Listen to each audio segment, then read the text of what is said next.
এতিমখানায় ঘটে যাওয়া এমন বর্বরতা কাঁদিয়েছে সকলকেই। ইফতারে বেঁচে যাওয়া মাত্র 2 টুকরো কমলা খেয়েছিল কিশোর সাগর হোসেন। এরপর শুরু হয় নির্যাতন। দড়ি দিয়ে হাত পা বেঁধে করা হয় বেধড়ক মারপিট। এরপর থেকে হাসপাতালের মেঝেতে ব্যথা আর যন্ত্রণায় কাতরাচ্ছেন এতিমখানার কিশোর সাগর হোসেন। লাঠির অসংখ্য আঘাতে দগদগে ক্ষতচিহ্ন তার শরীরের প্রতিটি অংশের এই ক্ষত দেখে নিজেকে সামলাতে পারছেন না মমতাময়ী মা। ছেলের উপর নির্যাতনের ক্ষতগুলো হাত বুলিয়ে দিচ্ছেন তিনি, আর অঝরে ঝরাচ্ছেন চোখের পানি। আমার ছেলের মেরেছে, ইর বিশ্বাস চাই আমি, বাইন্দে মেরেছে, ডাল দিয়ে মেরেছে, মেহগনি ডাল দিয়ে মেরেছে, আর স্কার্ফ দিয়ে মেরেছে।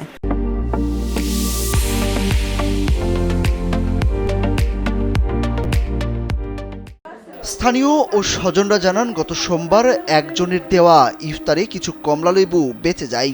রাতে এতিমখানায় থাকা কিশোর সাগর হোসেন সেখান থেকে 2 টুকরো কমলা খায়। এই কারণে ফজরের নামাজ শেষে তাকে দড়ি দিয়ে হাত পা বেঁধে লাঠি দিয়ে বেধড়ক মারপিট করেন শিক্ষক ইমরান হাওলাদার। মারপিটে সাগর অসুস্থ হয়ে পড়লে স্বজনদের খবর দিলে তারা তাকে উদ্ধার করে সদর হাসপাতালে ভর্তি করে। এমন নির্মম নির্যাতনের বিচার চান স্বজন ও এলাকাবাসী।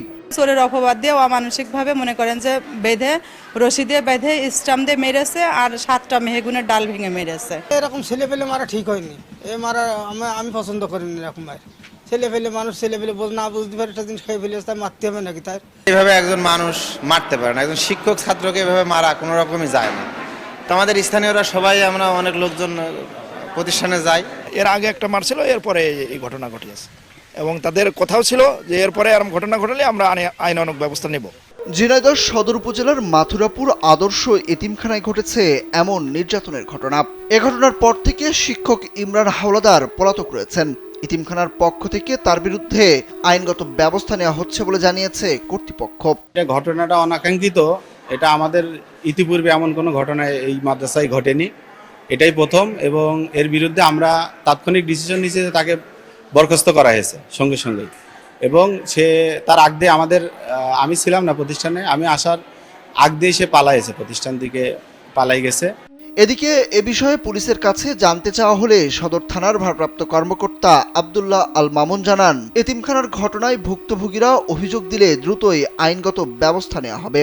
এখন পর্যন্ত আমার কাছে এই কোনো অভিযোগ আসে নাই।